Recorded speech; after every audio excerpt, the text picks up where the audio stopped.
Right, I am more than mildly irritated, so let's get this over with. I grew up with the prequel trilogy. My dad, who has good taste in most things except perhaps women, sorry mum, had the good sense to ground me in the original trilogy before I was old enough to think. I literally don't remember a time when I did not love Star Wars. But the prequels are the first I got to experience as a moment, as a cultural phenomenon. I wasn't even 10 when The Phantom Menace was released, and although I was always old enough to find Jar Jar Binks irritating, I still adored all three, and I continue to do so. The prequels are, of course, deeply flawed. The acting is atrocious, likewise the dialogue. Being weird, I actually quite enjoy the slow politicking of Attack of the Clones, but I acknowledge the view that it bogged the story down. Their over-reliance on CGI was a technical triumph, but an artistic fail. Ultimately, though, their flaws were all in the delivery. Their stories, on the other hand, and I will always maintain this, are true Star Wars. The world building, the characters, the epic arc, the ambition of the tale, the tragedy of the fall.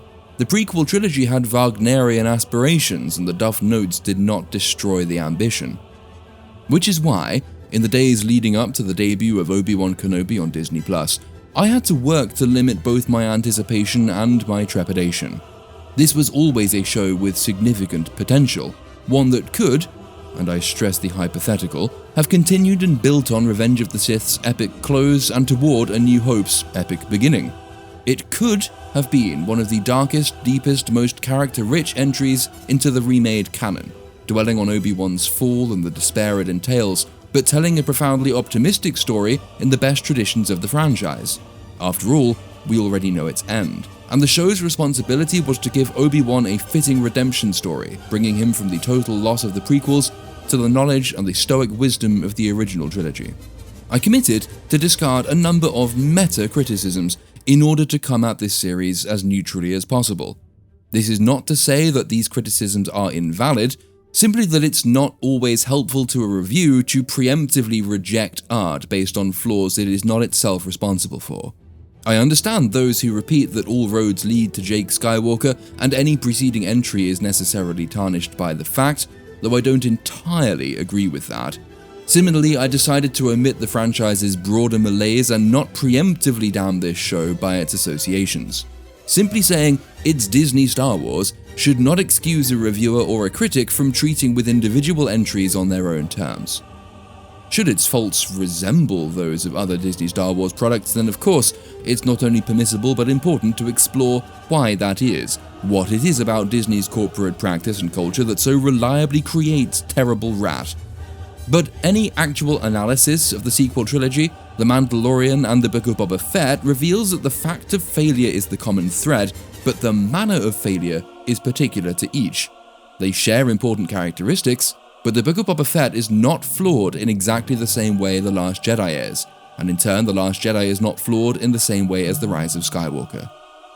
So to those people who reliably say, why are you watching it when you know it'll be bad, I say, well, I'm a reviewer so I have to, but also that is true but unhelpful, and in any case we do not know how its badness will manifest in any particular offering. Besides which, optics matter. Star Wars fans have garnered a reputation among normies, unjustly but factually, as being impossible to please. You and I know this is bollocks, but that is the impression that is given, and it's only bolstered when fans pick relatively obscure points of continuity as the source of their criticisms. The impression being unjust, it's not entirely possible to expel it, but we can still go some way toward making it appear unjust whenever the criticism is made. And one way to do that is to state, as I am doing here, that there is a good deal we are prepared to put up with, or at least to park, in a bid to treat any new show on its own terms. We don't demand perfection, we demand a basic level of competence. And I'd be lying if I said I wasn't especially inclined to be charitable with this series because of the characters involved, the time it's set in, my fond memories of both. The fact I'm sitting here now and struggling not to make this review consist entirely of variations on what the fuck were you doing and what the fuck was that and you fucking morons you did it again should then resonate more. I made a conscious effort to be nice going into this show, and I'm still seething.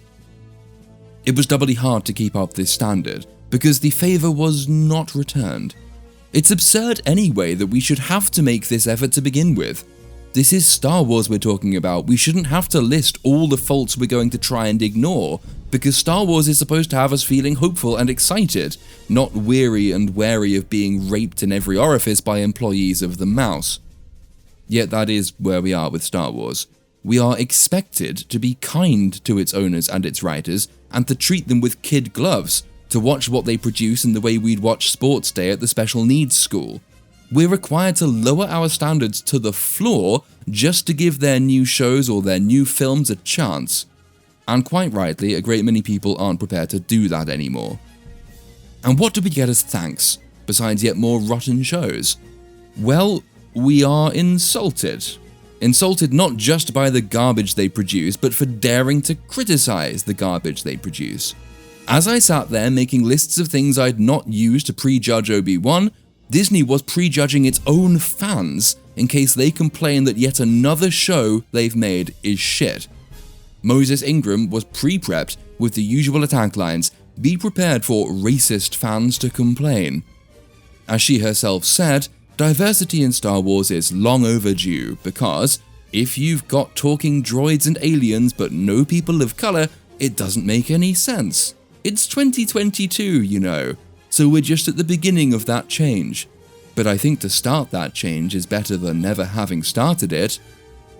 It's fucking current year, guys, and yet still there's no people of colour in Star Wars, and if you dare to introduce one, you'll be racially abused for it because the Star Wars fandom is composed in the main of troglodytic bigoted thugs with a Jim Crow fetish, and now please watch our shows. Ironically, given the people prepping Space Moses with these lines are exactly the type to complain about having their lived experience erased, if for example you point out that biological sex is a thing, this criticism actually does erase the existence of black and minority characters, Lando Calrissian and Mace Windu in particular, but while we're at it, what about Saw Gerrera? What about Trilla and Seer? What about Finn? You can sustain the argument that there haven't been enough black actors in Star Wars, but what you can't sustain is the suggestion that fans have a problem with diversity whenever it's present. People love Lando, and Mace Windu in particular. One of the biggest criticisms of The Last Jedi was the way it wasted Finn's character. What people object to is politicized diversity, diversity for its own sake, diversity at the expense of art. And what people especially object to is being called racist for criticizing this approach to characters. The most interesting thing about Lando was his character, not his skin color. Star Wars fans by and large have no problem with diverse casting, as long as the characters being cast aren't shallow diversity hires designed to meet a quota. What we don't want to hear is, as Space Moses said, that Obi-Wan is going to bring the most diversity I think we've ever seen in the galaxy before, as though that's all we need to know, as though that automatically makes it great. Fans want good stories, they do not want tick box exercises in representation, not least because that objectively fails in the goal of real representation. People in the writing rooms at Disney aren't interested in stories, however, they're interested in checklists. To them, the point of fantasy is to resemble our real contemporary world as closely as possible. Yeah, I mean, I think for me, it just boils down to Star Wars is for everybody. And if you're not reflecting the people you see in the real world in your fantasy worlds, there's a problem. And I think it was really great that we're... Thank you! Let's clap for diversity. And dinosaurs. Please clap. And if you don't like that, you're a racist. This all but ensures they will never learn from their mistakes, because what they're doing is erecting a shield against any and all criticism, and a framework in which any mistakes they make are in the eye of the beholder. In other words, the mistakes aren't theirs, they're ours. It's not the writer's fault, it's the fans'. It's not that the writers have once again dropped a nuclear bomb loaded with AIDS and liquefied human shit on a beloved franchise, it's that the fans are evil bigots who just can't appreciate the good work they do in the name of diversity. So as I say, it was rather difficult to remain charitable where Obi-Wan is concerned. That's an awful lot to swallow, and were the world as it should be, it would not be for the fans to please the writers, but for the writers to please the fans. But we don't live in that world, and we do have a series to review, so I swallowed this bucket load of fetid semen on your behalf and I got on with it. And my, what rich rewards we reaped. Episode 1 was, by the standards of Disney Star Wars, not scream-makingly offensive. By far its strongest moment was its opening 4 minutes, which were composed entirely of flashbacks to the prequel trilogy. Entirely unnecessary, because nobody save the normiest of normies doesn't know how we got here, but it was pleasing nostalgia bait nonetheless, and it did quite effectively remind you of how epic the prequel trilogy was, shorn of some of its objective faults. The episode itself, however, wasn't much of anything. There were some strong performances, Ewan McGregor's in particular. Obi-Wan's characterization was, I think, the right one. It's not another Jake Skywalker moment, we already know he's going to be redeemed. Given what's happened, given his decade in isolation watching all he fought for corrupt itself into the very thing he fought against, dwelling on his total failure, the loss of everyone and everything he loved, a stoic and accepting Obi-Wan from the start would have felt shallow and empty, and limited the potential for character growth across the series. The first episode plays this fairly well, and has 1 or 2 devices to emphasize this that don't fall completely flat. His refusal to help another Jedi fleeing the Inquisitors because the fight is over and we lost has results that compound his despair, the sight of that same Jedi hanging from an arch above the streets of Mos Eisley later on stressing the extent of his failure and its very real human consequences. But the story in this episode was virtually non-existent, and much of what it tried either had no effect or ill effects. The soundtrack is oppressively generic, the characterization either missing or irritating. The arrival of the Inquisitors looks horrible, the show completely failing to make character and set design work together, while its over-reliance on exposition grates. We have the Grand Inquisitor prancing about a tavern explaining who they are and why they're here and what they do. You all know this, of course, don't you, other characters in the show, but the audience doesn't, so we have to say it for them. While his 2 sidekicks carry out a private war that actually detracts from the menace rather than adding to it, because it reveals the Inquisitors as an incompetent, fractious bunch of morons. Space Moses is purely objectionable. It's no wonder they tried to pre-prep her with a response to criticism. There's no subtlety to her character or her depiction. But I guess that criticism is now racist because Disney says it is. Then again, since they claim to take racism so seriously and see it under every rock, I wonder if they can explain why they made their Asian Inquisitor wear a wok on his head. That's playing on a stereotype, isn't it? Isn't that a little bit racist, guys? But hey, I guess it's important that fantasy worlds resemble the real one, so I guess also that explains why Inquisitor Wok and Space Moses don't get on. Inquisitor Wok is basically a rooftop Korean locked in permanent cultural battle with the uppity and hyper-aggressive inner-city black girl, while both suffer under the aloof and incompetent command of cold, pasty white guy. Away from Disney's anti-racist racism, there is a broader danger in this series of filling in too many gaps. By the time of A New Hope, the Jedi are extinct. Their fire has gone out of the universe. You, my friend, are all that's left of their religion. They are a myth, remembered without remembering. That takes place just 19 years after Revenge of the Sith, and that seems an implausibly short time anyway, but one we can overlook because the impression of time elapsed is more important than the time actually having elapsed. It might be less than 20 years, but it feels like more because we do not experience the intervening period. You can kind of overlook the implausibility. It doesn't emphasize the implausibility.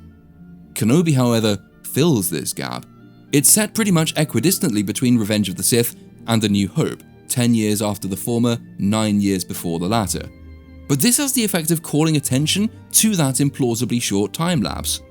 Here, people still remember the Jedi, they have direct knowledge of them, many of them have seen them. After all, they were incredibly prominent in the recent history of the galaxy. But a decade hence, all familiar knowledge of them has disappeared. And to put that in a real-life context, a decade ago, Barack Obama was president, so the equivalent would be us today having entirely forgotten that fact. Space Moses is obsessed with capturing Obi-Wan, and she prefers shock and awe to hearts and minds, so when Inquisitor Wok offers rewards for information to the people of Tatooine, in line with pasty white guy's orders, Space Moses decides, well, fuck that, I'm cutting off some hands. It's time to maim some gingers. Though in one of the many peculiar directorial choices made in this episode, said maimed ginger disappears in the next shot. And episode 1 then reveals this season's true nature. It is effectively the Baby Leia show. Rumor has it that an early draft of the script had Obi-Wan hopping around the galaxy with young Luke strapped to his back, and it was supposed at the time that this was dropped because it was too similar to The Mandalorian.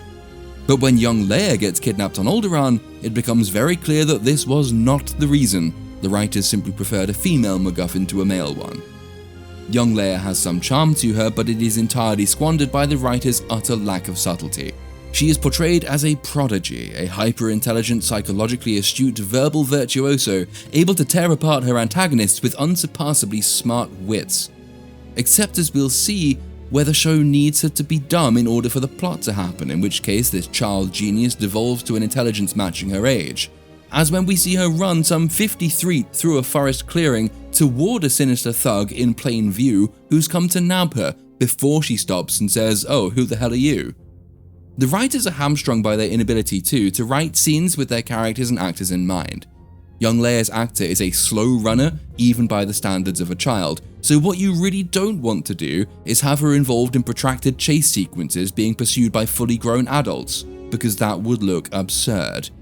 And yet that's what the show does, repeatedly across the first 2 episodes, in the first instance relying on the most overtly contrived Home Alone-style incompetence on the part of the thugs, not to mention several dozen jump cuts, in order to keep the pursuers from catching her within the first 5 seconds.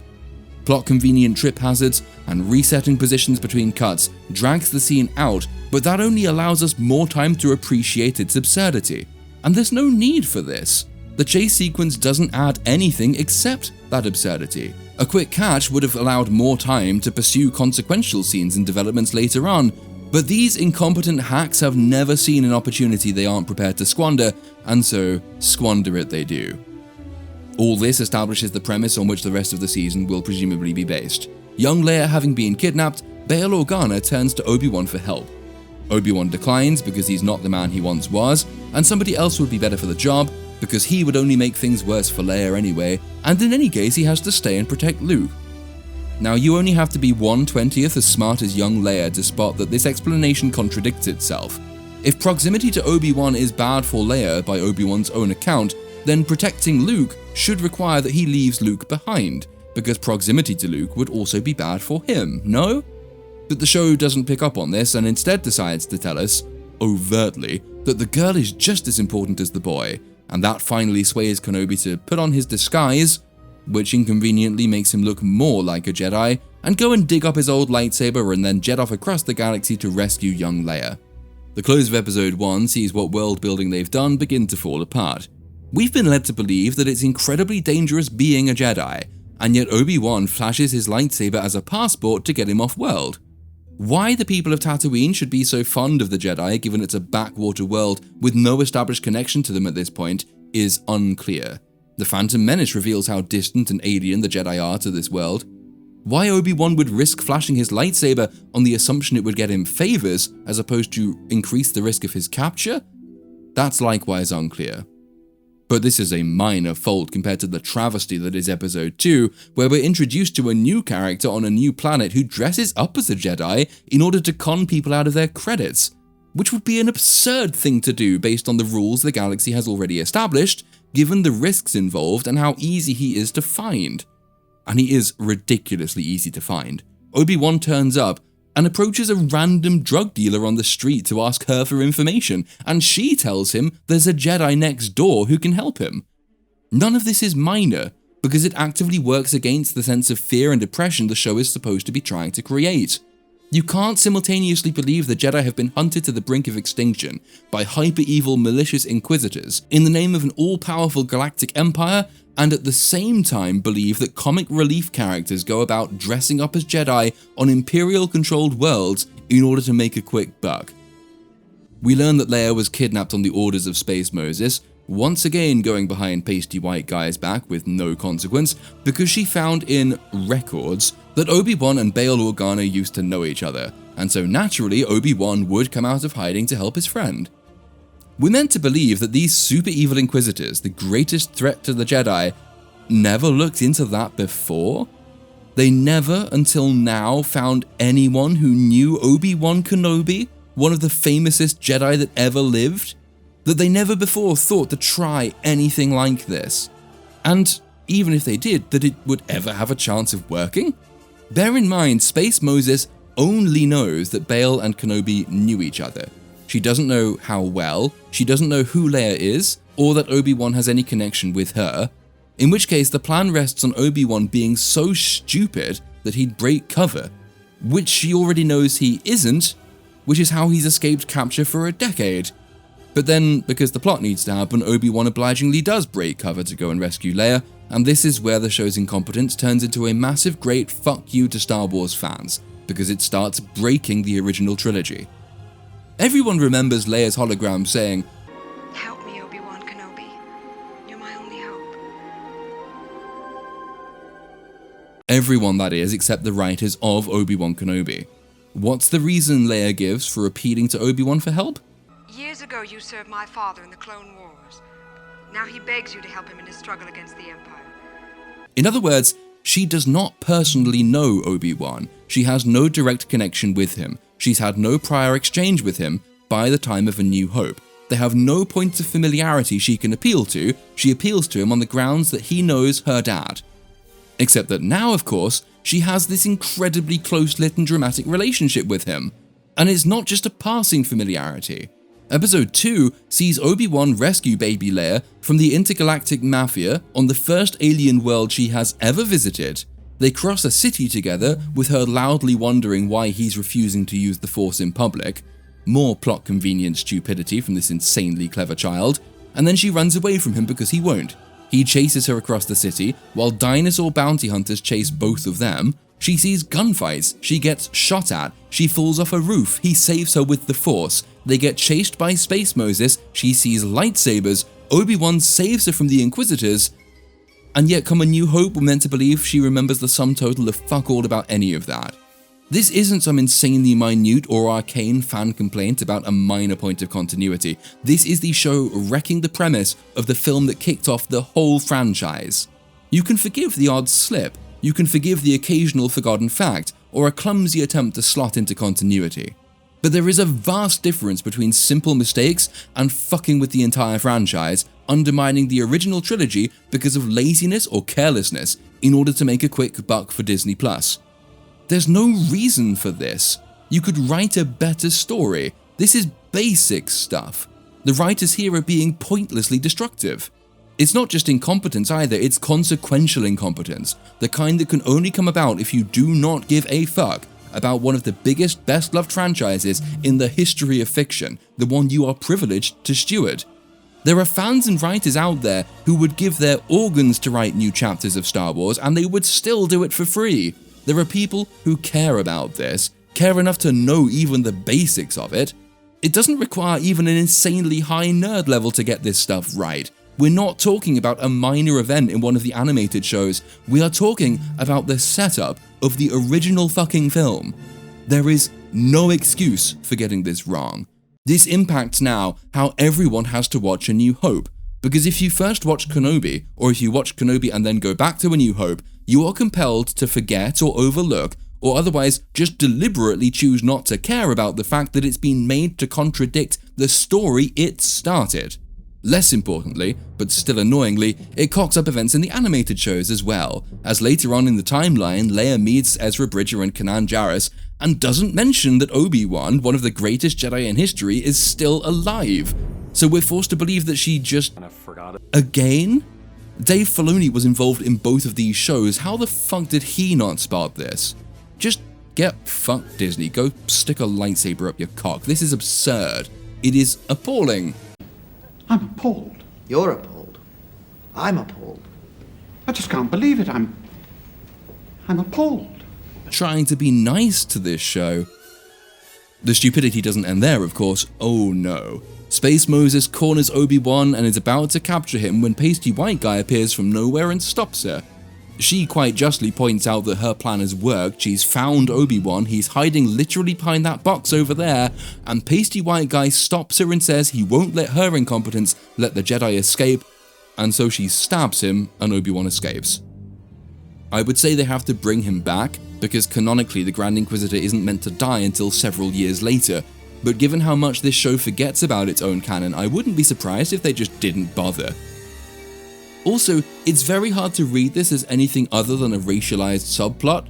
because the show has been ladling racist subtext into the relationship between the Grand Inquisitor and Space Moses all the way through.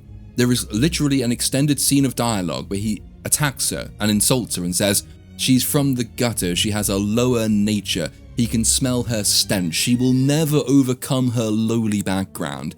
And you just think, oh, pasty white man telling a black person that she's innately subhuman and smells and is incompetent and all the rest.